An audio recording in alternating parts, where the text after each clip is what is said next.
Alright, so for the next however long this video is, I'm about to be the most insufferable person on planet Earth, bro. The Game Awards happened and Sega came through with the goddamn come through, bro.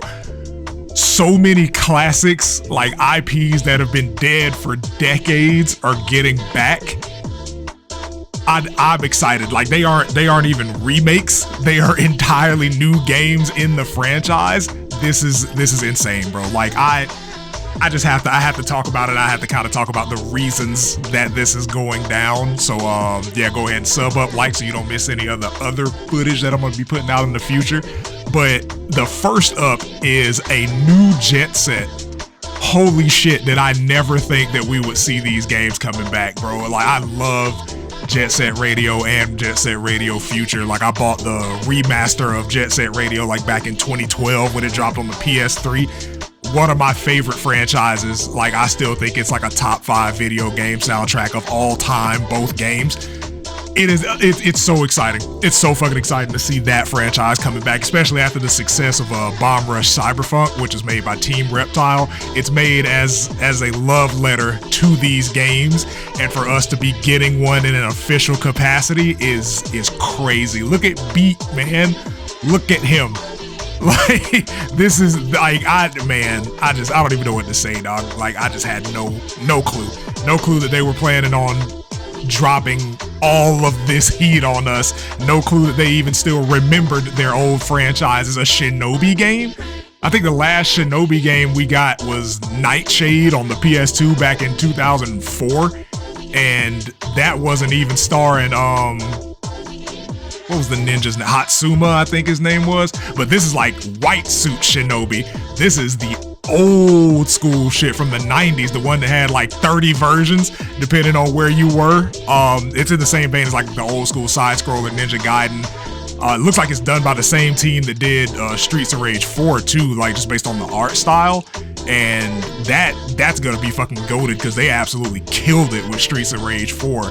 Speaking of Streets of Rage, there is a 3D Streets of Rage, and I'm about to show my age and both my gaming knowledge for those of you that have been around since, I'd really say like the late 80s, early 90s. Streets of Rage was a franchise that was stuck on the Sega Genesis for the first 3 games, and then what was supposed to be the first 3D one was called Fighting Force, and it was on the PS1, but something fell through between Sega and those developers to where they couldn't use the Streets of Rage characters, so they had to make all new characters. And I think Fighting Force came out, God, that had to be like 1997. And seeing a real full 3D Streets of Rage, like we got Axel. Oh my God, bro, I'm so excited for that, bro. Sega's getting my money, man. We are fucking back, bro. We are back, nigga. Like, this is insane. Like, we're getting a new Jet Set, a new Shinobi, and a new Streets of Rage from Sega in the coming years. 2 more franchises that were secretly locked to arcades, because I think Golden Axe had a home release.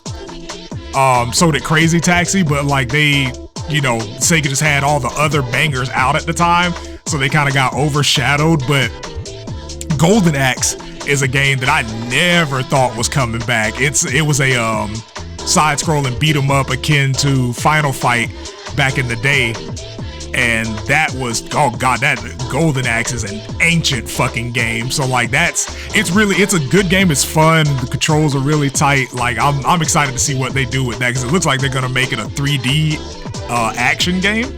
It's more than likely still gonna be a beat-em-up. I don't think it's gonna have like the depth of something like Devil May Cry, because it's a class-based beat 'em up. I could be wrong, but like the fact that they aren't just giving us remasters or rehashing a lot of the games that are in this list is dope as hell. Like that is incredible. Crazy Taxi, another game that like is super niche, and like there's police cars now. Like Crazy Taxi is gonna have an online mode, and I promise you it's gonna be absolutely fucking insane. Like, cause Crazy Taxi was already insane. That game came out in 2000, and it was already like a wild game even for its time. And like now you're adding multiple people, the element of online. There's a police car in the trailer, so you're probably gonna have like modes where you chase down crazy drivers. Like that's, oh my God, man. Everything looks so fucking cool.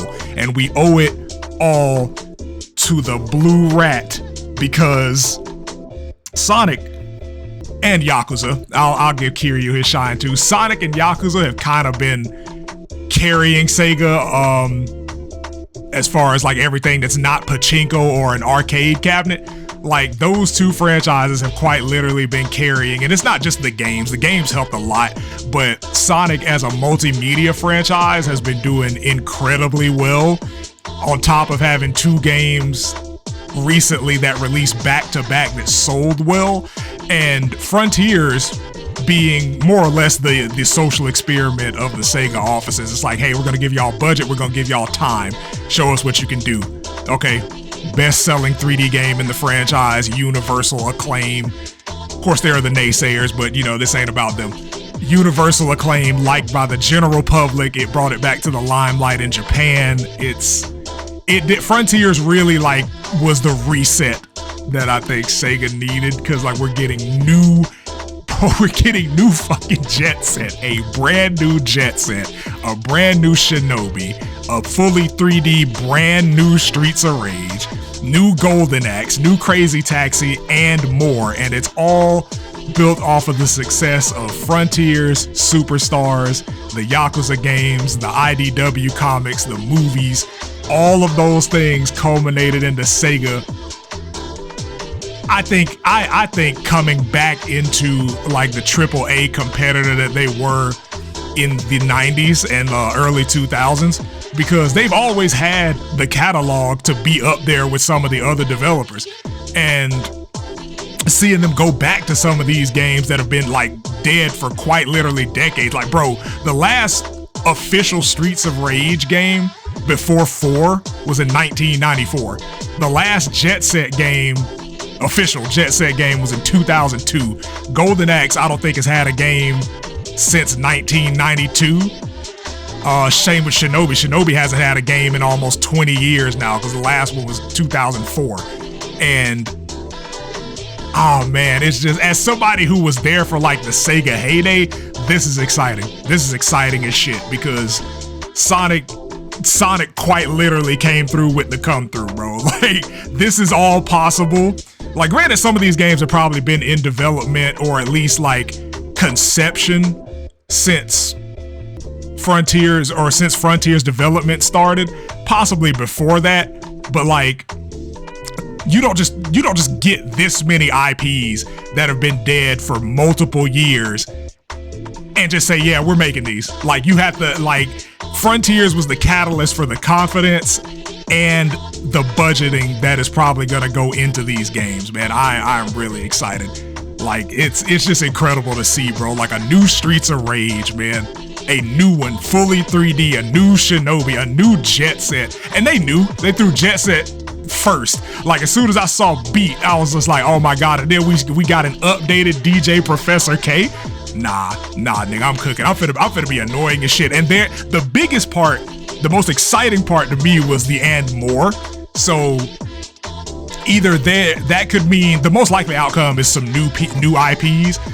What everybody is coping happens, same with me, is that we either get adventure remakes or the long-awaited, never been real Sonic Adventure 3. I'm gonna be real with y'all. We get a Sonic Adventure 1 remake, I am going to be the most insufferable person on the fucking internet about that shit. That is my favorite Sonic video game.